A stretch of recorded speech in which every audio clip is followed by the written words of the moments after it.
पिछले 10 दिन में जो एक एसओपी फॉर्मुलेट हुआ था चीफ सेक्रेटरी साहब की डायरेक्शंस में, जिसमें अंदर डिस्ट्रिक्ट एडमिनिस्ट्रेशन, ट्रैफिक की टीम, नेशनल हाईवे की टीम, बीआरओ सभी ने मिलकर जो काम किया है, उसके बदौलत तकरीबन 1,37,000 मीट्रिक टन्स ऑफ फ्रूट जो है वो वैली से डिस्पैच किया गया है, जिसके अंदर नेशनल हाईवे का जो ज़रिए जो ट्रक्स गए हैं,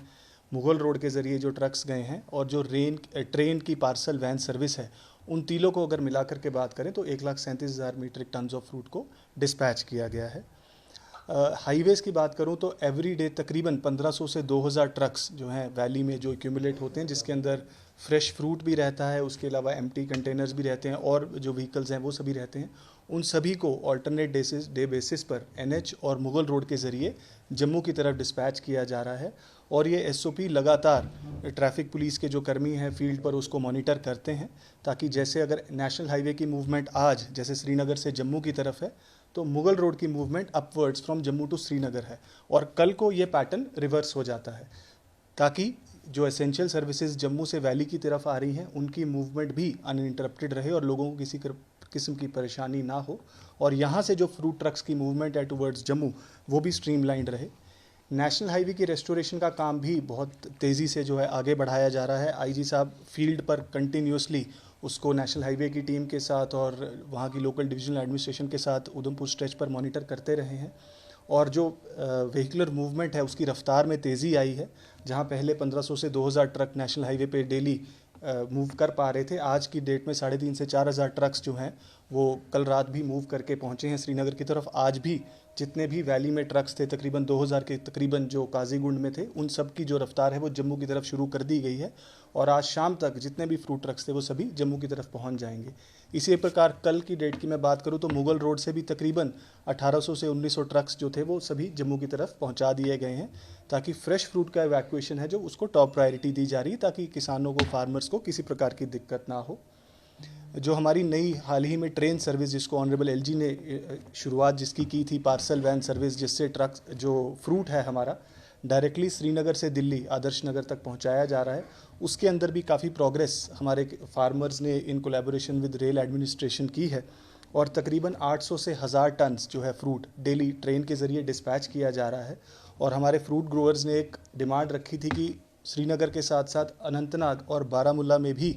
जो है फ्रूट की लोडिंग हो, तो वो प्रोसेस भी अब शुरू हो चुका है, ताकि जो फार्मर्स नॉर्थ कश्मीर के हैं वो बारामूला को, और साउथ कश्मीर के फार्मर्स अनंतनाग के रेल स्टेशंस को यूज़ करके अपने फ्रूट को ट्रेन के ज़रिए भी दिल्ली तक पहुंचा सकते हैं।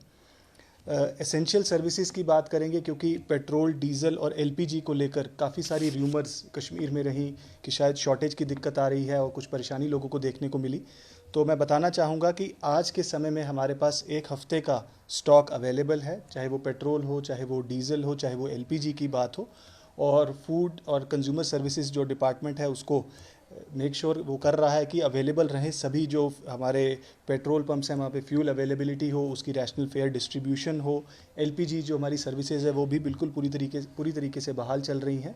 और रेगुलरली ही इस स्टॉक को रिप्लेनिश भी किया जाएगा। जैसे मैंने बताया, जो एसओपी है हमारा मेंटेन्ड है। तो मैं आपके ज़रिए सभी लोगों से अपील करना चाहूँगा कि किसी भी प्रकार की र्यूमर्स को, अफवाहों को, उसके ऊपर भरोसा ना करें, और सफिशेंट जो स्टॉक्स हैं एसेंशियल सर्विसेज के वो वैली में अवेलेबल है। किसी प्रकार की पैनिक बाइंग की, किसी किस्म की पैनिक बाइंग की हमें ज़रूरत नहीं है, और रेगुलरली जो है एडमिनिस्ट्रेशन, हमारा फूड सर्विसेज डिपार्टमेंट, हमारी पुलिस की टीम, ट्रैफिक की team, district administration, divisional administration इस चीज़ के ऊपर बराबर नज़र बनाए हुए है कि हमें किसी प्रकार की दिक्कत ना आए। और जैसा कि हम देख रहे हैं कि वेदर जो बिल्कुल जो है एक कंटिन्यूस पैटर्न, स्मूथ वेदर का मेंटेन्ड है, और एनएच की जो रेस्टोरेशन का काम है वो भी ऐसी तेज़ी से आगे बढ़ रहा है। तो आगे आने वाले वक्त में ये जो हमारा बफर स्टॉक है इसकी गिनती दिन ब दिन बढ़ती जाएगी, और किसी प्रकार की जो दिक्कत है यहाँ पे लोगों को नहीं है। ऑनरेबल चीफ सेक्रेटरी साहब on a regular basis national highway के रेस्टोरेशन का काम को रिव्यू कर रहे हैं, ताकि जो मैंने पेस बताया इसको और हम बढ़ावा दे सकें, और वन वे से